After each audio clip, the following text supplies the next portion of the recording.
our viewers, our people. It's time to welcome you to the next episode of the Lakeview Things podcast. Episode 4. This is us talking about our movies that we truly, dearly love. And it's going to be a good one. I've actually been pretty hyped up about it. As hyped up as my mind can go. You can't exactly tell too much when I'm hyped up. Rev is jumping with joy right now, folks, I swear. Yeah, but I'm pretty deadpan still. I'm pretty deadpan. But this is the movies episode. If you guys want to talk about any of your movies that you love, want to express anything, feel free to do so in the comments. If you're watching this, feel free to do so. Hell, I'm sure we'll actually respond too. Feel free. We will. We will. I hope y'all are having a great day right now. We are freezing our balls off out here. All right. Asses, balls, legs, and everything else because of the fucking storm. Yeah, it's super cold out here. We're by the lake and everything. And Thus is the Lakeview fans, after all. yeah, it's Rev's balls have frozen completely off. I'm sorry. Yeah, it's shriveled. It's shriveled and has minimized from this cold. It has effectively. It shrunk like that horse cock from Red Dead 2. We're back to that. Yes. We're back to that. This will be the weirdest running joke for a while. Yep. Okay. Well, welcome to the 4th episode, the movies. Now, movie that I chose is Surf's Up. I chose Surf's Up. Now, just like the video games podcast, episode 3, if you guys haven't watched that, Episode 2 is the video games. Episode 3 is the one before this, being the favorite shows. The shows, that's good correction. So episode 2 is the games. Episode 3 is the shows. Now, for episode 3 with the shows, actually, I also did the same thing, where my favorite show I chose was House, but my favorite show is actually something else. The same goes for here, where movies I definitely would have chosen Iron Man, but me and Aldercross, we will be entering into The Marvel Cinematic Universe. yeah, the sphere of the Marvel Cinematic Universe, talking all about the ins and outs of it, and each movies that we'd like to go over. Yes. So Iron Man would have been my pick, but I'm going with Surf's Up. Outercrust, what's your pick? It is Ponyo. And I adore Ponyo and all of her ham. And my ham, too. I like hamming. I really do ham it up, even with strangers around. Yeah, so that's Ponyo. Obviously, I gotta say, shout out to Studio Ghibli. We love Studio Ghibli. And Studio Ghibli's beautiful, but I will go into that on my... Absolutely. So, we're gonna go right straight into it now. Let's go on with Surf's Up. A bunch of penguins, a chicken, Chicken Joe? bunch of bird creatures, mostly penguins, to be for real. It's all about surfing, of course. They're in the surfing contest. It's a very nice kids movie. And it is a movie for children, of course, but I chose it because it's something that I rewatch every year. Rewatch it multiple times. Hell, I made sure that I have a download link for it because I will not let any of these sites take it down. I will have my Surf's Up. I will. He's got to get his penguin fix. That's why he's a penguin on the thumbnail, if you're watching this on YouTube, of course. That's true. That's true. So, that's the type of passion I have for this. Now, I just think, one, the movie is just funny. The funniest moments there. Tank Evans, if that's the name I think I remember. He's just funny as hell. Alright? Like him having his trophies. And he's just a dirty talker with his trophies. It's like, this is Sheila. And Sheila. I haven't thought of Sheila in so long. He's, Oh my he's god. just dirty talking these trophies, and it is hilarious. He's just, of course, he's an asshole because he's the antagonist, but he's funny. I mean, even when you got Cody and Chicken Joe, like, arguing with him, and Chicken Joe trying to stand up for Cody, it just looks funny when he gets pushed back and ragdolled. And you just hear Tank, keep your girlfriend out of this. That shit is hilarious. Oh my god. Unlike Rev, I have not seen this show every single year. It's a movie. It has been probably about 10 or more years since I've last seen this movie. God, I forgot how ridiculous it was. It is incredible. I loved this movie so much that even when I was about 8, 9 years old, maybe at the oldest 10, my go-to insult when I was around that age actually came from Surf's Up. Now, I would just start calling people Pepperface because that was what Cody Maverick called Tank when they had their little duel right before Cody had his spectacular fail. His fail on the duel, which was replayed over and over. He was just, come on, Pepperface. And I thought that was hilarious. And then I thought it was even funnier later when I heard that he actually said Peckerface. Oh boy. I figured out later he said Peckerface. Now that's a joke that flies over basically every kid's head at the time. Yeah. Oh. I thought it was Pepperface growing up. It was Peckerface, and it was pretty funny. Oh my god. Each funny scene still ages pretty well for me. Even, just for example, the urchin. I still quote this urchin from time to time. When Cody was drowning, ended up stepping on the urchin, he had to get saved. And out of all things, they decided to interview the urchin, which was hilarious. He said he stepped on me. That man was dancing on me. Check this out. Broken, gone, broken. He's just showing all his legs. Incredible scenes. This movie is hilarious. Truly one of a kind. This movie is hilarious. And of course, we all knew at the end. Now, obviously, he didn't win, but he was the hero of it all. We knew Cody was going to have his own win of his own, which was in his own way, having his new best friend, Chicken Joe, win the whole thing. So we knew that was going to happen. You know, they summed it up with a bow. They summed it up pretty greatly. And then for some reason there needed to be a sequel. We don't talk about the sequel. The sequel, it was just a cash grab that should have never happened. It was during that WrestleMania phase, which was very, very strange. They had a crossover with Surf's Up, Scooby-Doo, and a multitude of others. Yeah, it should have never happened. Surf's Up should have gotten a real sequel. Now, there's more to Surf's Up on one thing that actually keeps me around it also. And you know, they're not afraid to deep dive at first into Cody's family, and I think that's great.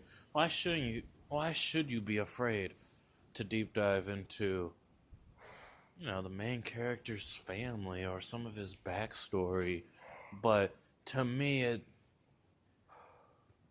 growing up, it always hit hard because, as usual, Cody, he's just a kid with a dream.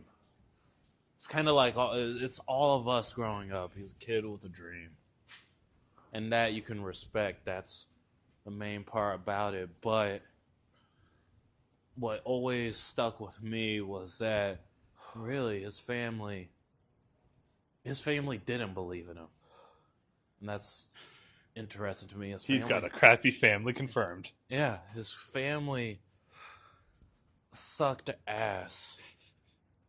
His family did not believe in him. They talked down on him. They did not support him with surfing. Hell, obviously it sounds ridiculous when you put it into their view.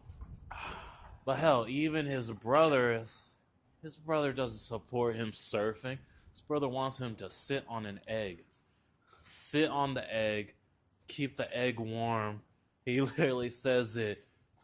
Yeah, only real men can sit on an egg. Yeah.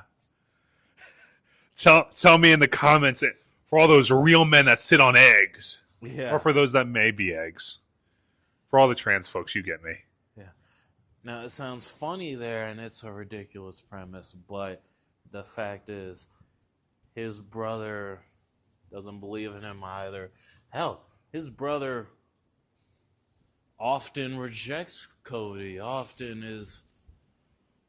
He's the one that puts down Cody and seemingly doesn't care about his brother, which is crazy. And even you see the mom, and she's tired of Cody just surfing, but it's Cody's dream. And I think that's a pretty deep message, that while his family didn't believe in him, he had to believe in himself. And he even goes through this where he's like, they all want his family, all those folks there, his family wants him to be someone else.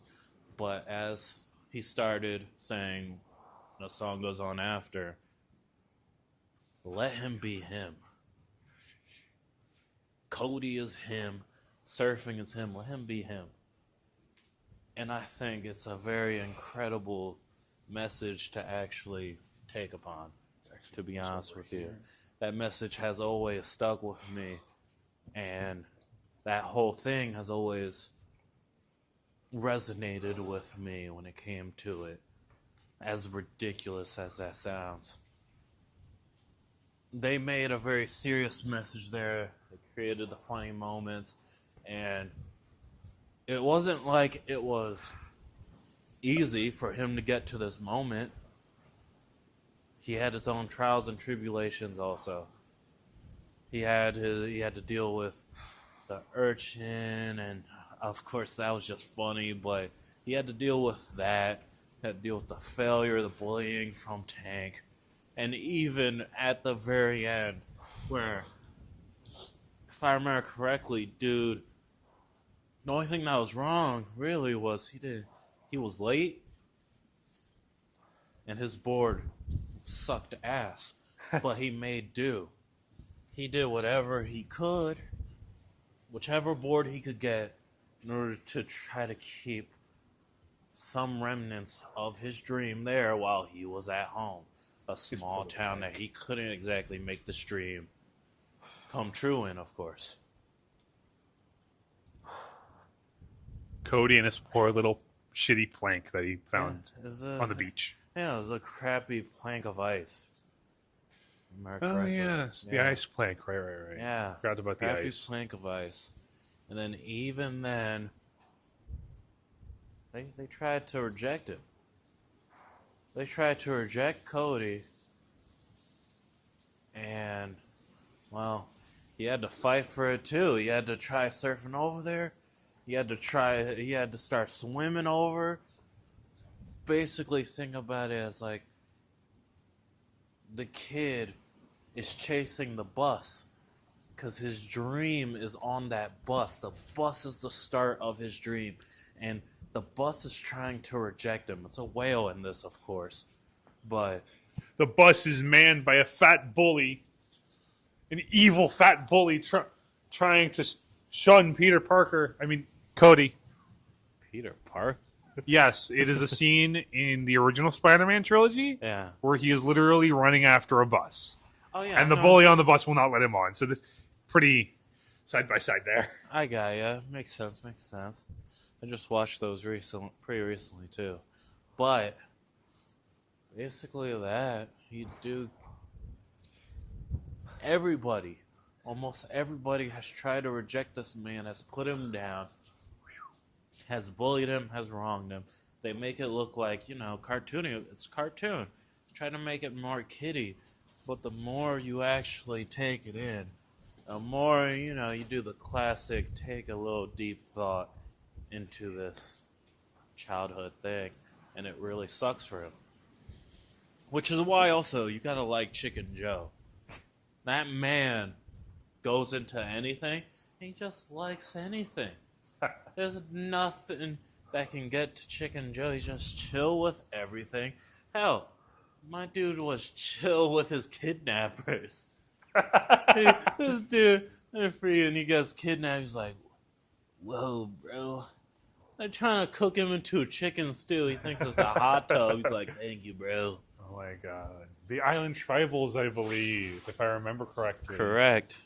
Chicken Joe gets kidnapped by Island Tribals. Yeah.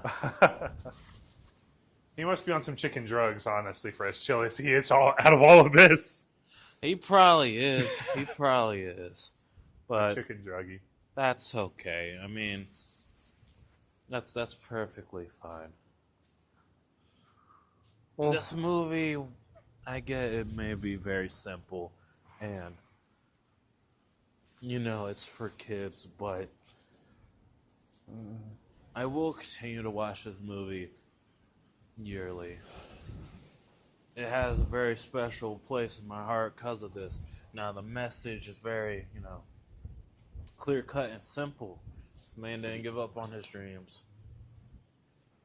And, it's a clear cut message that is always put out there and should continue to be put out there for you to not give up on your dreams. Those people may be against you, but the most important thing there is you don't give up on yourself. make sure to take your surfboard, craft it with your flippers, and go out into the wild seas. Oh, crafty, you're talking about the seashells? Yes. Yeah. The seashells where Cody literally carves his own board from a tree, and it takes so long. Yeah. Oh, man. Now, even, and we can take it to the one person I haven't talked about. Now, romantically, we're not going to care about Cody and the lifeguard chick. I think her name was Lonnie, if I remember correctly. I don't know. It's either Lonnie, or I'm not going to lie, that might be one of the little penguin kids, and if so, it's not Lonnie. He's not in a romance with that. Yeah, no, this movie would have a whole different rating if that was the case. Yeah. It probably also wouldn't be existing if that was the case. Yeah. But his romance with lifeguard chick isn't exactly anything to Well, cry home they about. swim in shit together, Rev. That has to mean something. They do swim in Bird Dookie. No. Yeah. Cave Oh, the worms. You're right. The cave worm. The cave worm Dookie, yeah. They call it guano. Yeah. We all know what it is. Yeah. But to be fair, they do say afterwards, yeah, it's worm poop. Yeah. They do literally make sure to tell you, like, that means poop. I do have to give this to the movie, though. The surfing scene where he surfs through the cave is very beautiful, including the cave worms. That's true. Because the way they illuminate definitely enhances the entire cave and the absolute speed of it all. That's true. It's a very well animated scene and it looks great. That's a very fair point. And I guess, you could see that as a nice bonding moment, but I don't think that there's anything special about their romance or whatever. The more special part is his link, Cody's link with Big Z. Big Z. Yeah, that's the more important part, where this man kind of just hid away for the perfect wave and seemed more or less depressed if his little girl, the lifeguard girl, wasn't there. Then he'd be pretty depressed. I mean, you see it, he sees his old remnants before he was pronounced dead. Yeah, before he was pronounced dead by everybody. They didn't know that he was alive, but he went into hiding. And he was pretty somber about it, of course. I mean, of course, you got Cody starting to go crazy. Oh my God, you're Big Z! You're Big Z! The Big Z! Yeah. But he's pretty somber about it. He looks pretty sad. He's looking at everything longingly, everything that's happened since then. And dude's not exactly, I mean, he's not exactly happy. He does get happy later on, because that's his element, but you can tell dude was not happy where he was at. He was not happy in hiding. And just a little kid with a dream.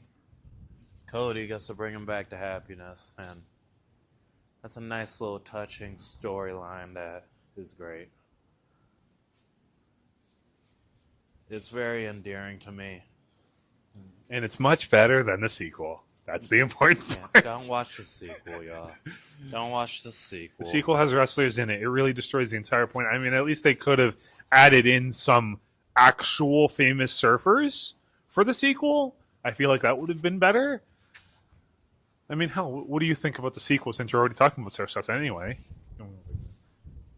Here's the thing. So, look, I'm not gonna lie to y'all. I didn't know there was a sequel for the longest time. It's better not knowing. Yeah. No, I didn't know for the longest time. Then I was told it's horrible. And then this is the part where it does piss me off, of course, because I don't need to watch it. It is already disingenuous to the original movie. It's disingenuous. It does not make any sense to bring in any wrestlers. There should not be any WrestleMania crap in a surfing movie about penguins. I actually did watch the sequel. It was terrible. It genuinely upsets me because they just used that name for a cash grab, and I wanted it to actually live on. There's no reason it should have been a WrestleMania cash grab. If you wanted a series to get some sort of cash grab of WrestleMania, first off, don't make a movie. Make a short, maybe like a 30-minute episode or something. And you know what? Hell, we're looking at kid movies that you've seen it on Disney or whatever. Go ahead and put like The Incredibles meeting some wrestlers.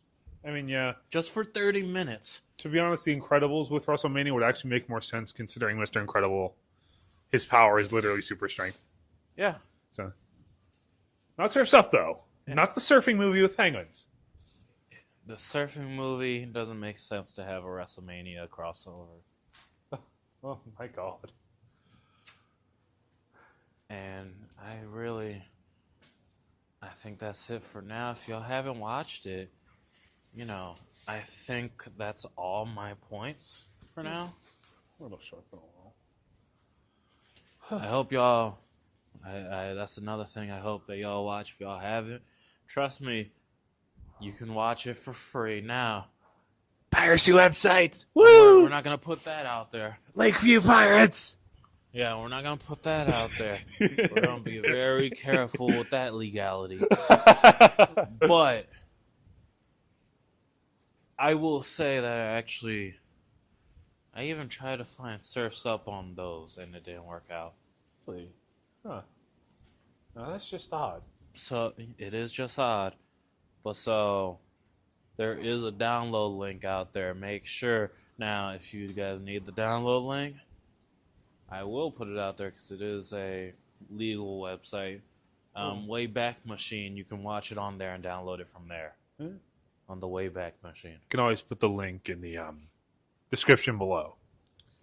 Yeah, possibly. we'll see, judging on Yes, the possibly. legality of that also. I know way back isn't illegal, so I don't know. Yeah. Uh, But I think that's it for my part. There's not much exactly to go on anymore with this. Even the kids, when it comes to Surf's Up, they're just there for little, not exactly funny moments, just cute moments. Like the kid trying to run into the water with the other surfers, and he has to get stopped by the lifeguard woman. yeah, it's cute. Yeah, it's pretty awesome. Overall, the movie's incredible. So, it's a watch that's deserved. Now, just in case, because it's my part, and I'm gonna try to lessen it out a little bit. If you guys don't want to watch if you guys want to watch a different movie, and that's not for kids, that I would recommend, definitely. Now, I did say that Iron Man would have been my choosing. That will but be in a future video. That's for a future video. If you guys want to watch an amazing movie, one of the best movies of all times that I would recommend that's not for children, I recommend Forrest Gump. Oh, Forrest Gump is a good one. I recommend Forrest Gump. I've actually never finished that. Incredible. I only saw the first half because I saw it in high school. So I never got the chance to finish it. Maybe we should watch it. Yeah. I'm kind of down for that. Always an idea. Yeah, Forrest Gump. Incredible movie. If you guys haven't watched it, do watch it. I hear that Godfather is pretty amazing. The first one, the third one I've heard terrible things about. Yeah. I've always seen Godfather is always put as like top 1 movie, top 2 movie. Right next to Citizen Kane and the like. But I can't exactly judge it. I don't know anything about it. So those are my 2 recommendations I can give y'all. If you want 3 recommendations, then Iron Man, and then you guys can keep track with our Iron Man podcast. Iron Man, Surf's Up, Forrest Gump. Those are your 3 recommendations, just to add it on to there. Yes. Well, all right. It's a little early, but we are trying to Not freeze our asses off. Yeah, not make this one too long. Apparently, there was snow around here pretty recently. It was snowing around here.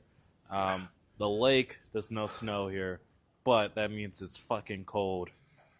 It is freezing. Yeah. Oh. So, Autocross, if you could take the ropes, take it, please. Absolutely, absolutely.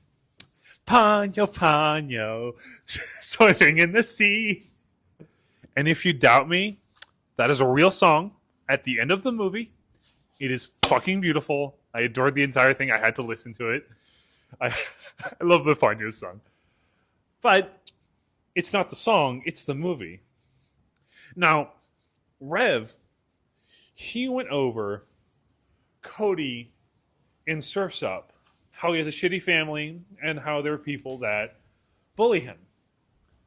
Ponyo is very, very different in this regard. It is a very family-focused movie, actually, where there's not really an antagonist. There's not really a big issue. In fact, it's a very small issue. It's a very relatable issue of this little fishy in the sea, Ponyo, going to the surface simply to just see it, because that's how curious she is. And if this sounds familiar to a certain fin-tailed princess belonging to a certain giant corporation that's run by a mouse, well, it's funny because Disney actually did have a small little hand in the making of Ponyo. That's actually funny because you can find, in the movie, you can find their production credits right in the beginning. But it is nothing like My Little Mermaid. No. Ponyo goes up. She meets this little boy, Sosuke. They bond very quickly. And firstly, it's just adorable. It really is. But this, honestly, this is the only movie that has actually made me cried and laughed in the same vein. Which, just to let you know, I do not typically cry during movies. But Ponyo achieved it. Ponyo achieved it because it's just a little story of this fish who wants to become human simply so she could just be with Sosuke. They could just be together and that's it. But it's Studio Ghibli, and they are masters at small stories like My Neighbor Totoro, Kiki's Delivery Service, Howl's Moving Castle. I can go on, naturally. Yeah, they're really incredible. I honestly think that all their short stories and movies, I don't think they ever missed, personally. I mean, yeah, I've never been bored with a Studio Ghibli movie. Not once. Not once. And naturally, Ponyo is one of those. Not only are they masters at short stories and at emotion storytelling and at just small little stories that feel big, like Ponyo, their artistry, and now I know I've gone over artistry a few times, like in Rev's talk of Surf's Up, Ponyo destroys Surf's Up when it comes to art. Because and I mean every single frame of Ponyo, really any Studio Ghibli movie, can be frozen and displayed as a piece of art. I really do mean it that much. That's how beautiful it is. That's true. That's true. God. And in Ponyo, it is no exception. The story centers around her becoming a human and becoming friends and getting along with Sosuke. Sosuke, who teaches her the ways of the human world. Now, she has this father, a magician, who's resigned himself away from humanity and has dedicated his life to magic. And married the ocean goddess, which make up Ponyo's parents, this magician and this ocean goddess. I can just say that and you'll believe it because it's Studio Ghibli and they can just do things like that. You know, Ponyo, and again, Studio Ghibli as a whole, their worlds don't really need an explanation. Why is there magic? You don't really need to know because that's not what the story's about. The story is just about this girl and this boy just hanging out and getting to know each other and having fun. But the issue that's introduced within the movie is that the more Ponyo stays on land and the more human she wants to become, the more out of whack nature and magic become. The more she stays human, the closer the moon gets to drowning the entire planet. Now, of course, I say this is a little movie. This is a little story. And it is. It is. The movie overall is, about 100 minutes? Very basic time for a length. And I say, oh, well, the moon's going to destroy the Earth. So you're here thinking, oh, so it's going to be like a Zelda thing where the moon's going to crash in, it's going to end everything. No, not really. The moon is actually introduced, I would say, in like the last 20 to 30 minutes of the movie. Because you're just so focused on the relatability of all of the characters. And I mean all of them. Nobody is a villain, which I love. Which is great. Because when Ponyo leaves, because of her desire to see the world and be with Sosuke, her father actually gets a little paranoid. But it's understandable. Because he's afraid he's going to lose a daughter. So he has to go down, he has to track her down. He has to devise these ways to get her back and try to keep her where he thinks she belongs. Which is a very relatable thing, especially if you have children of your own or even siblings, honestly. Ponyo herself is also fantastic. She is high energy. She's wide-eyed. She's curious to learn everything under the sun. And the moon when it comes to. And she really has an infectious energy about her, along with Sosuke, where it really does show you the innocence and curiosity and even creativity of just children in general. Now, I say this, and you have to keep in mind, I don't really like children at all. I am not a fan of children. They are annoying and messy and loud. They get on my nerves. But Ponyo really accentuates the innocence that children can have. And that is something I really do appreciate. I really do love it. No one's ever mean or nasty. I mean, hell, the nastiest person in that entire movie is an old lady who's just more grumpy. That's really it. I mean, she's even nicer than Squidward, who's like the de facto grumpy character when you think of a cartoon character. She's even nicer than that. And it's simply because the world she knows is just changing around her, and she doesn't like that. And even that is also understandable. It's relatable, which is beautiful. It really is. Along with Sosuke's mother, I love her too. I can't, because that's what the movie's about. The movie is about all of these characters interacting off of each other. That's what makes this a small story. It's not about saving the world or ending humanity. Again, the moon plot, that only comes in last 20, 30 minutes. But you're not waiting for the moon because of everyone that's already sucked you in. The whole environment of their little ocean town is vibrant with color and character and everything they do, and you just get everyone immediately. There's boat dock workers.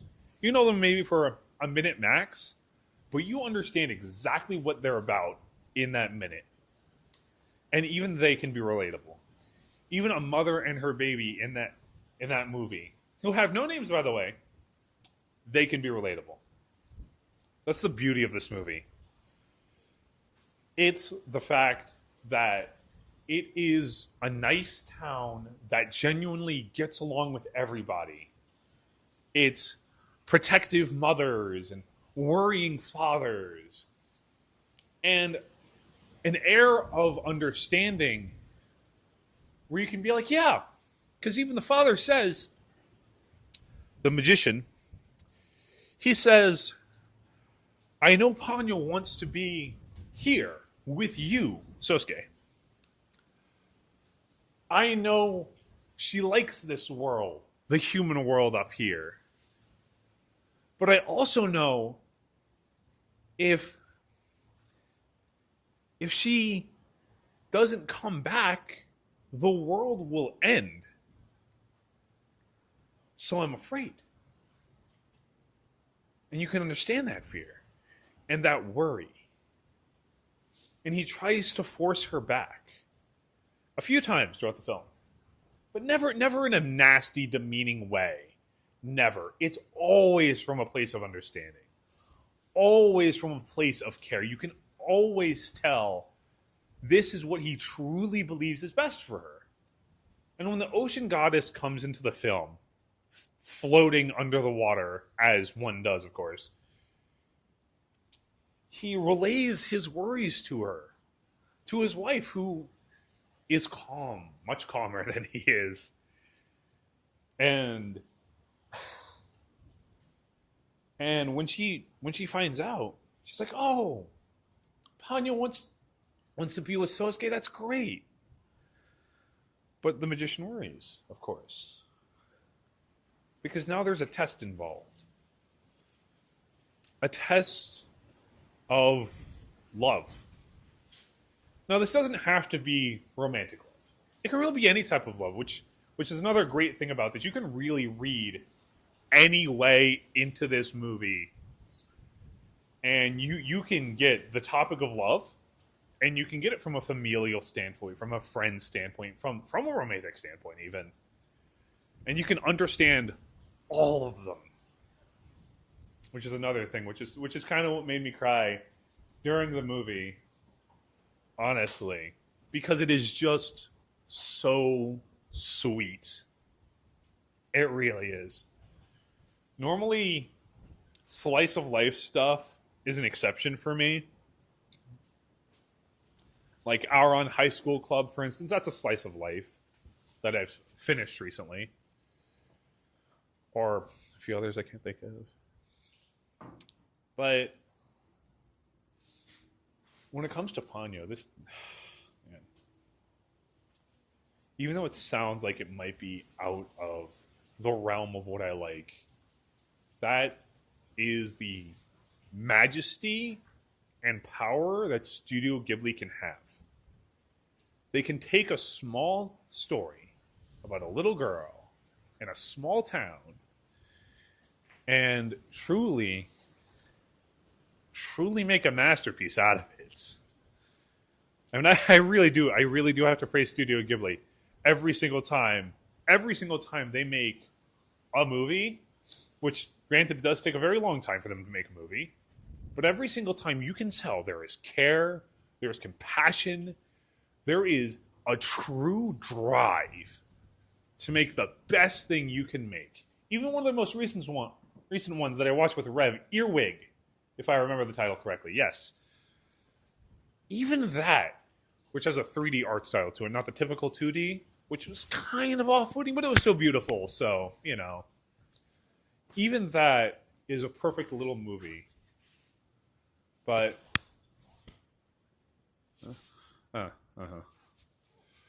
it's the microphone. Go on. Sorry. Okay. But I'm not here just to praise Studio Ghibli. No, I'm here to praise Ponyo. Because Ponyo was really at the top of my list when it comes to Studio Ghibli movies and just movies in general. That's why we're here. That's why we're talking about it. Because it's genuinely endearing. I don't think I've ever used that word in description of a movie before. It's endearing. And I love that. It's majestic. It's beautiful. I can't. I should describe it, obviously.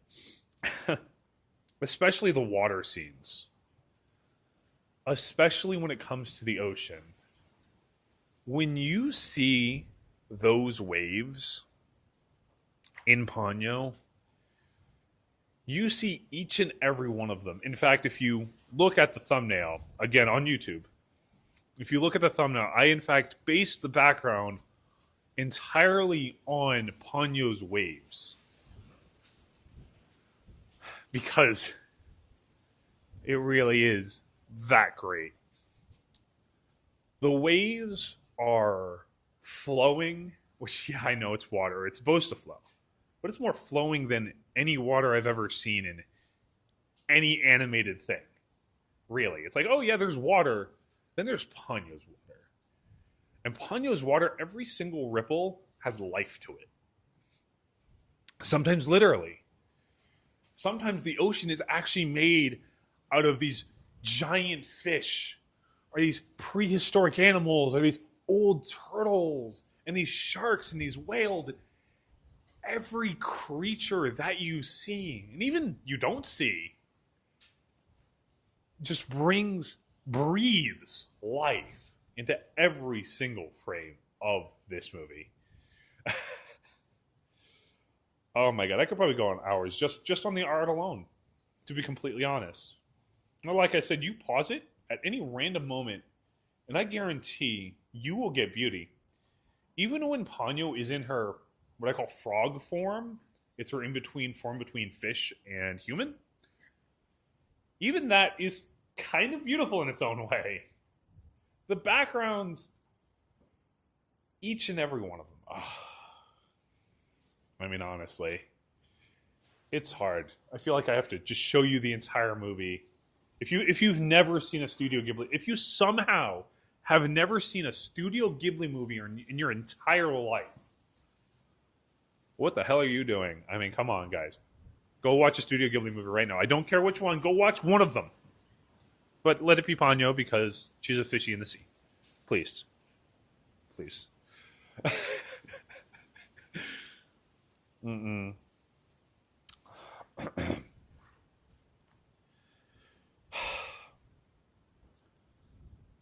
The story is simple. The characters are relatable. The town in and of itself has life. The setting is quite simple, actually. You can tell everyone knows each other. You can tell it's a small town, not even by looking at it, by just hearing everyone's reactions. It's not that the main character, Sosuke, and his mother are known, are famous, I mean. No, it's just that it's a small little town next to an ocean.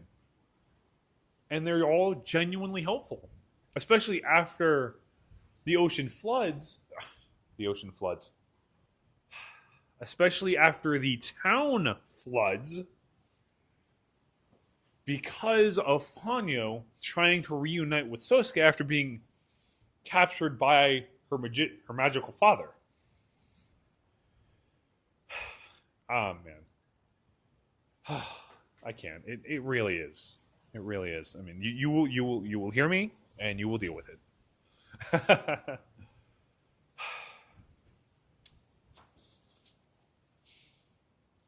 When she reunites with Sosuke for the first time in the movie,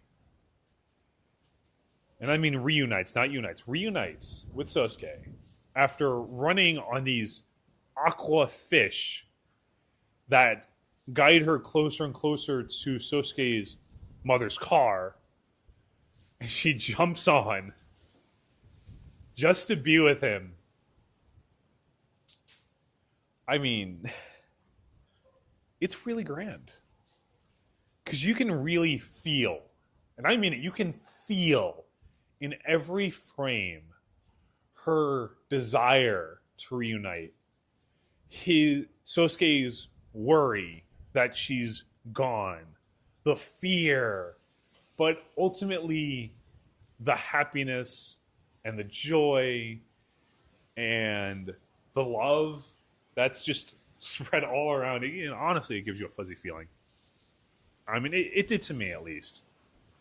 The entire movie, from beginning to end, gave me this absolutely fuzzy feeling that nothing has ever given me before. And I mean it, absolutely nothing. No book, no game, no show, nothing at all. But Ponyo has achieved that, and it is the only one to achieve that, which is why it is on my top of favorite movies.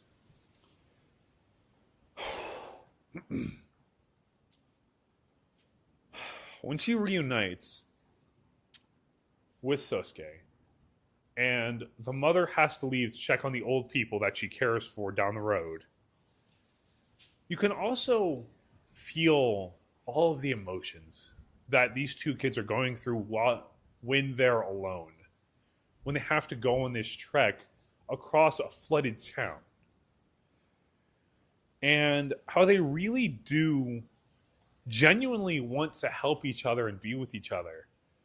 When Ponyo blows up that boat magically, she makes it bigger with magic. She doesn't actually blow it up. There is no explosives in the movie, I swear.